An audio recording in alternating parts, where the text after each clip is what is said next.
I love this choice for you because this isn't the kind of movie that fits into a category, and political films are not always the easiest sell. But after Gravity, I would imagine you could have done anything you wanted. What was it about this that got you most excited? I mean, you have Gravity, which became something that I don't think anyone involved with Gravity expected. I mean, literally up to the last minute, no one thought it would do well.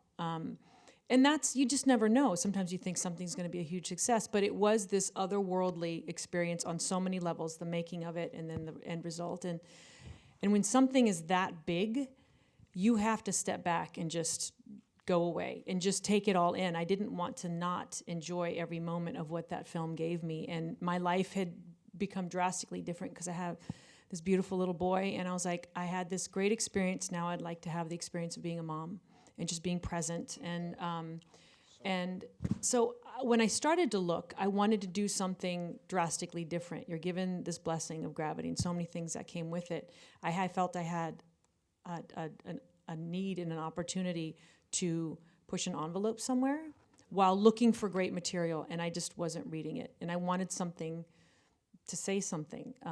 I wanted the great role, and I wanted subject matter that I felt would be great to leave behind for my son. You know, why are we not bringing up certain issues that I think are very topical while still making it entertaining?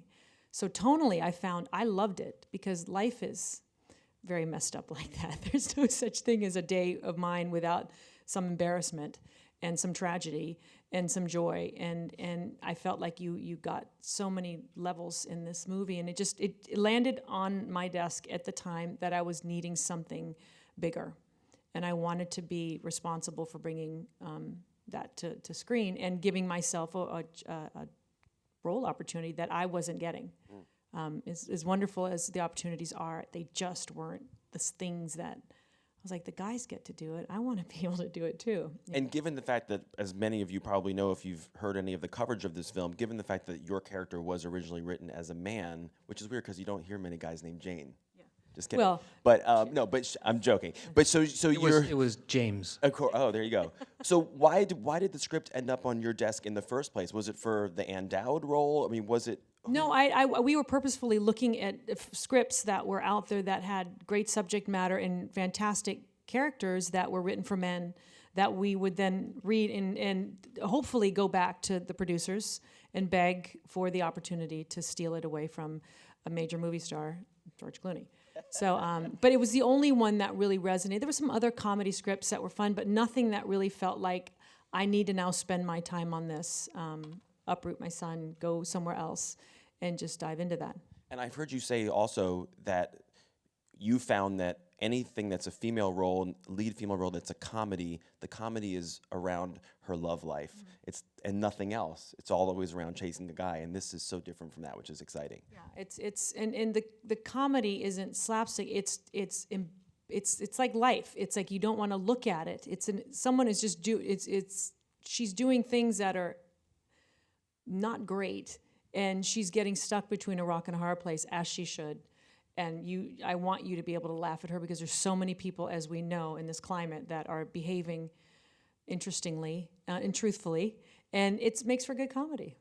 Anthony, when I was writing my notes for this panel today, I wrote that your character, Ben, seemed to me like the moral compass of the film. And then I read an interview where, Sandy, you called him the moral compass of the film. So did you think of it that way? Was that part of the appeal? Did you ever consider yourself almost like a surrogate for the audience in any of the scenes? Thank you, Sandy, for that.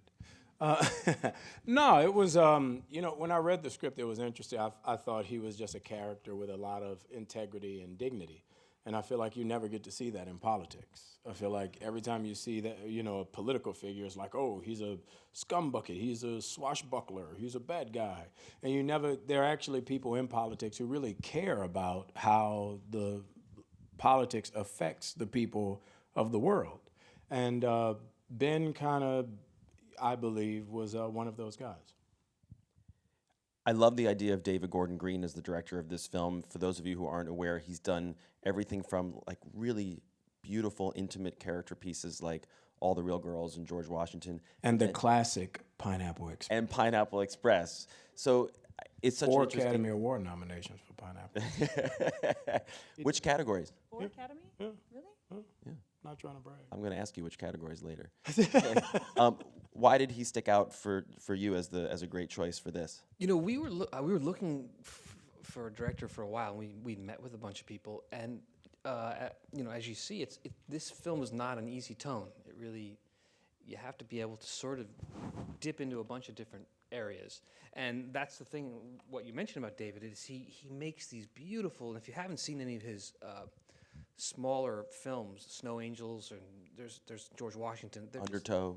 Yeah, they're like these beautiful little gems, and they tug at your heart, and they're just beautifully made. And then if you see Pineapple Express, which I'm sure many of you have, and then he also did a show on HBO called Eastbound and Down, and they are raunchy and funny and irreverent, and so this just seemed like the perfect sort of mix for him, and he was looking to sort of put all that together. So we met with him.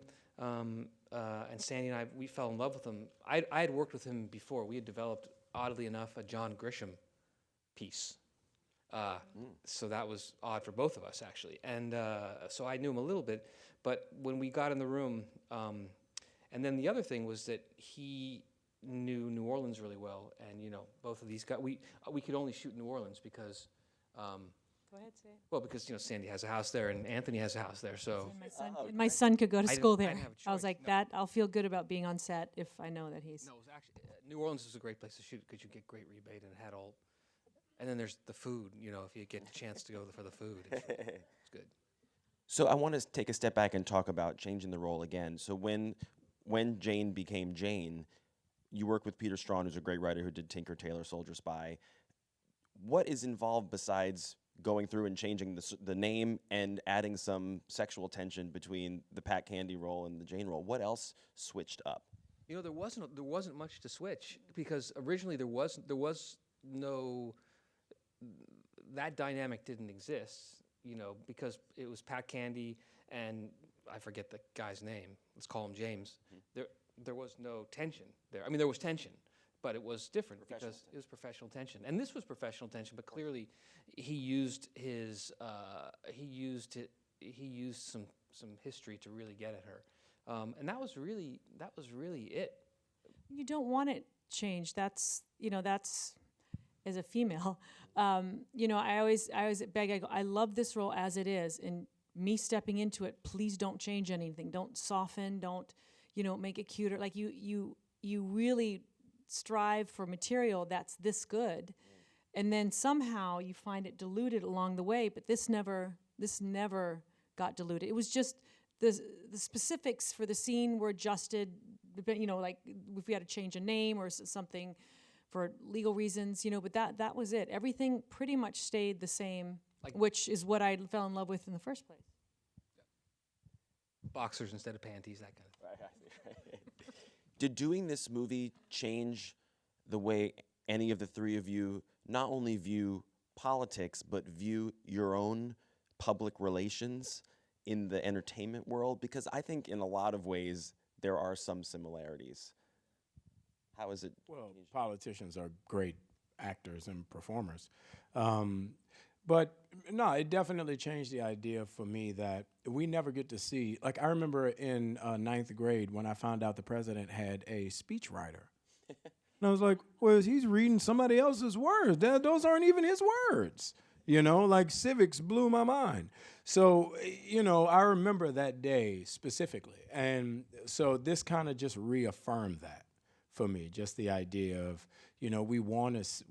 I feel like America's calling out for someone who's going to say what they're going to do and do what they say they're going to do, and we haven't seen that. How about you? Yeah, I mean, taking this film, which, it was not easy to get made, small budget, boulder, uphill, and everyone who came on the movie came on to it with different passions. I don't want to say politically, but sort of socially. We all cared about certain things in a very big way that all sort of collided and came together, and I think that's why we all connected and really liked each other at the end, because we felt like you have a social responsibility. We're given this gift in the arts to say things. Sometimes you have to say it first and sort of be the first one to brave it, and then people just kind of knock you about for it, and you're like, but you still have to move forward because eventually it'll be a paved road. And that's what I like about the end of this film, is that you just have to suck it up and not repeat.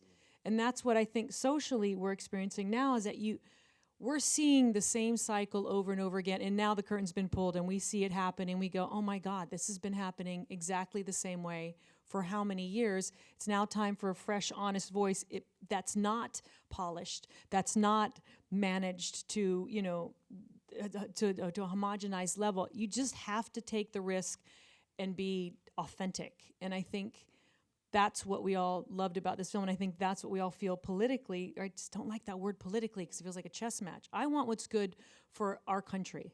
There's a lot of different people in our country. I all want them to have their happiness. I want my son to be proud of what I've left behind. I want, there's so much that you want. But I don't know. I mean, I've wanted that before, but I think now I see so much of the dirty tactics that I'm like, it's up to me to make a small difference.